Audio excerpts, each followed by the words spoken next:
these 5 mistakes for a flawless presentation. मेरे 13 साल के पब्लिक स्पीकिंग करियर में जहां मैंने 900 से ज्यादा वर्कशॉप्स किए हैं और 23 से ज्यादा कंट्रीज में स्पीकिंग कर चुका हूं और 3 कॉन्टिनेंट्स में जा चुका हूं, मैंने ये देखा है कि कुछ कॉमन मिस्टेक्स हैं जो प्रेजेंटर्स करते हैं और उनमें से 5 ऐसे मिस्टेक्स हैं जो हर प्रेजेंटर को अवॉइड करने चाहिए अगर आपको बहुत इफेक्टिव होना है बोर्ड रूम मीटिंग में या क्लासरूम में या किसी भी प्रेजेंटेशन में। तो ये आप 5 बातों का ध्यान जरूर रखें।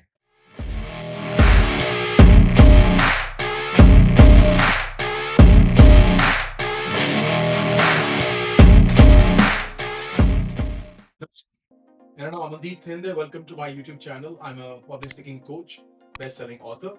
और आज हम उस 5 मिस्टेक्स के बारे में बात करने वाले हैं जो किसी भी प्रेजेंटर को अवॉइड करने चाहिए। सबसे पहले तो ये समझते हैं कि इफेक्टिव प्रेजेंटर बनना जरूरी क्यों है। देखिए, जब आप इफेक्टिव प्रेजेंटर बनते हैं तो आपके पास एक बहुत कमाल की पावर आ जाती है और उस पावर को हम कहते हैं लेवरेज। करेक्ट। जब भी आप प्रेजेंट करते हैं, चाहे 10 लोग बैठे हैं, चाहे 20 लोग बैठे हैं, चाहे 20,000 लोग बैठे हैं, आप 2 घंटे, 3 घंटे या 5 घंटे की स्पीकिंग करते हैं तो उससे 2 या 5 घंटे की स्पीकिंग नहीं है।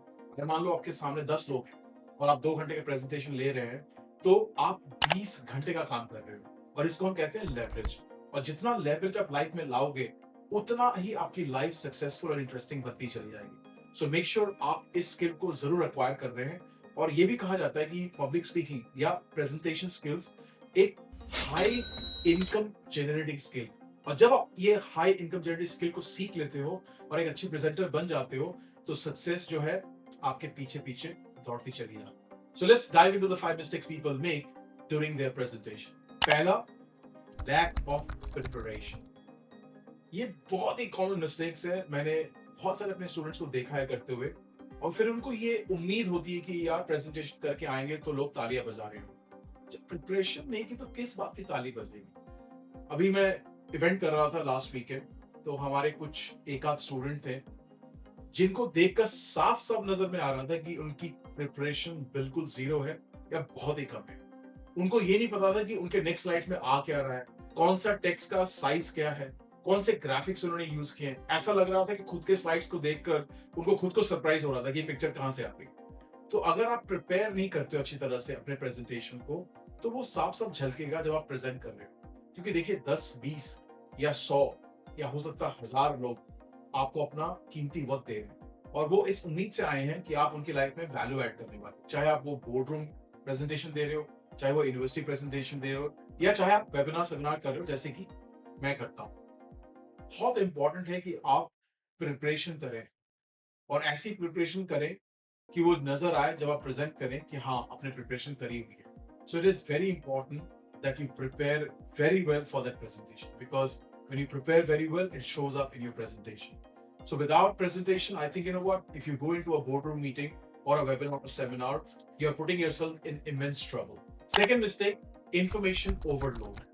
और ये ट्रेंड जो है ना वो थोड़ा एशिया में ज्यादा है compare to the western world. हम बुलेट पॉइंट्स से इतने ज्यादा जुड़ चुके हैं कि हम डेटा ओवरलोड कर देते हैं किसी भी ह्यूमन ब्रेन को उसको लेने के लिए। देखिए, आप डेटा दे सकते हैं, डेटा को डेटा की तरह देंगे ना तो ज्यादातर ह्यूमन ब्रेन उसको ग्रास नहीं कर पाएगा। इसलिए बुलेट पॉइंट पे ज्यादा फोकस ना करें, जो सामने ह्यूमन बीइंग है उस पर फोकस करें और अपने कंटेंट को, अपने अंदर की नॉलेज को इस इंटरेस्टिंग तरीके से लेकर आए कि ज्यादातर लोग उसमें एंगेज फील करें, जिसमें जैसे कहते हैं ना कि एक्टिविटी, एक्सरसाइज, कोई गेम्स, कोई मेटाफोर्स या फिर एनालॉजीज अगर आप अपने प्रेजेंटेशन में लाते हैं तो आपकी प्रेजेंटेशन और इंटरेस्टिंग और एंगेजिंग और बहुत इफेक्टिव बन जाती है।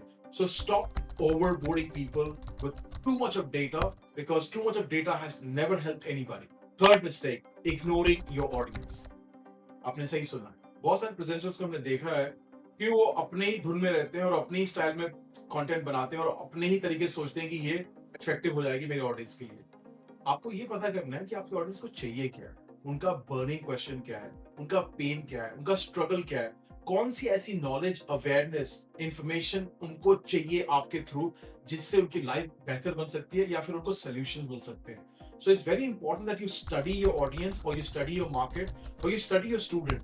और ये कैसे कर सकते हैं? आप सर्वे कर सकते हैं, आप एक सीरीज ऑफ क्वेश्चंस भेज सकते हैं या फिर उस ऑर्गेनाइजर से बात कर सकते हैं जो आपको लेकर आ रहा है प्रेजेंटेशन करने के लिए कि कौन से ऐसे 2 या 3 आउटकम की ऑडियंस को मिले at the end of your presentation उस पे डिफाइन करने के बाद, उस पे काम करने के बाद अगर आप अपने प्रेजेंटेशन को प्रिपेयर करते हैं और उसको शेयर करते हैं अपने ऑडियंस के साथ, तो आपका जो प्रेजेंटेशन है बहुत ही इफेक्टिव नजर आएगा। So coming back, I highly recommend कि do not ignore your audience. Understand कि उनकी पेन क्या है, उनकी प्रॉब्लम्स क्या है और उनको क्या एक्चुअल में चाहिए, वही आप दें। ये ना सोचे कि हाँ ये मैं अच्छा करता हूँ, मैं दे देता हूँ तो इफेक्टिव हो जाएगा। I don't think so, that's a good strategy.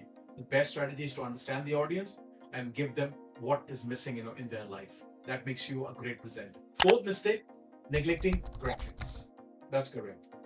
80% of the world population कहा जाता है कि visual है। अगर मैं मान लीजिए कहता हूँ कि टाइगर, तो आपको सिर्फ टाइगर सुनाई नहीं देता, आपको टाइगर दिखाई देता है। हाँ, वो टाइगर शायद हो सकता है कि वो किसी जू में है आपके लिए, किसी के लिए वो जंगल में है, किसी के लिए कहीं और हो सकता है। So 80% of the world population, we are visual people.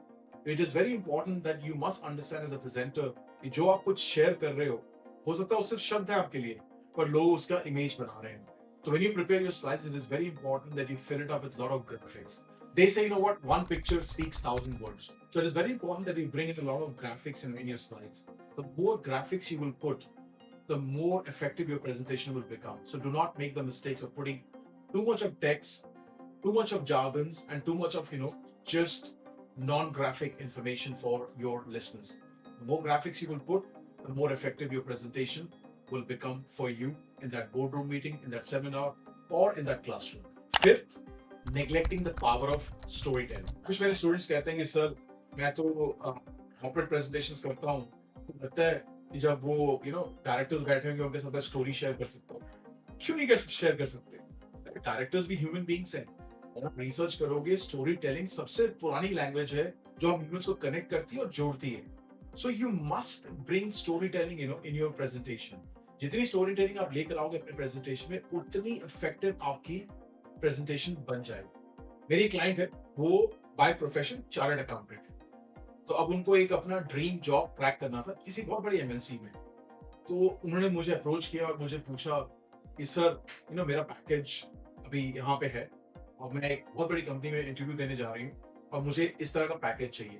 तो आपके हिसाब से क्या लगता है, क्योंकि आपको एक्सपीरियंस बहुत है, कि मैं ऐसा क्या करूँ अपने इंटरव्यू में कि मुझे वो ड्रीम जॉब मिल जाए और मुझे वो ड्रीम पैकेज भी मिल जाए। फिर मैंने उनसे कहा कि जब आपके टेक्निकल क्वेश्चन होंगे तो ऑब्वियसली उनका आंसर आपको टेक्निकल तरीके से ही देना पड़ेगा। शायद वहां पे ये आप नहीं कर सकते, पर जब भी आपको वो कुछ ऐसे क्वेश्चन पूछें जैसे कि लाइफ स्किल्स के बारे में, जैसे कि लीडरशिप स्किल्स के बारे में, अपने टाइम मैनेजमेंट के बारे में, या फिर फोकस के बारे में, तो आप क्या कर सकते हो, रादर देन सेइंग जैसे मान लीजिए वो कहते हैं आपको कि tell me a situation when you showed your leadership quality. ज्यादा लोग क्या करते हैं, वो कहते हैं या I like to work with people, I am very sensible about what they say and dash dash, ये ब्ला ब्ला बहुत ही कॉमन जार्गन जो है लोग फेंकते हैं इंटरव्यू में और सोचते हैं कि ये काम चल जाएगा। और इंटरव्यूअर को भी ये पता है कि मैंने ये बहुत बार सुन रखा है, तो इसमें क्या खास है।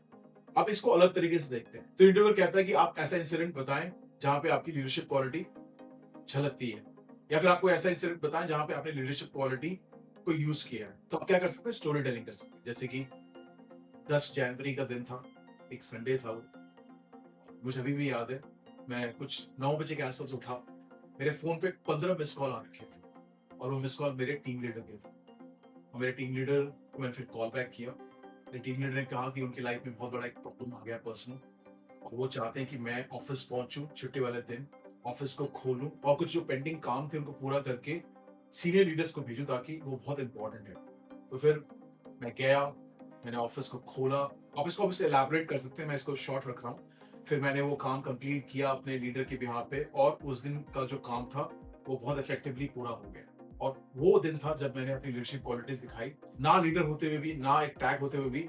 आई took initiative and I completed the task on behalf of my leader. तो जब आप इस तरह की कोई स्टोरी शेयर करते हैं, तो जो इंटरव्यूअर है या फिर जो आपके लिसनर्स हैं आपके बोर्ड रूम मीटिंग में या फिर उस प्रेजेंटेशन में है, सो आई वुड हाईली रेकमेंड कि आप स्टोरी टेलिंग अपने प्रेजेंटेशन में जरूर लेकर आए। चाहे आप बोर्ड रूम मीटिंग में है, चाहे आप यूनिवर्सिटी या किसी क्लासरूम में है, चाहे आप सेमिनार वेबिनार कर रहे हैं जैसे कि मैं कर। So there you go, you've got 5 amazing tips to be a great presenter in any situation.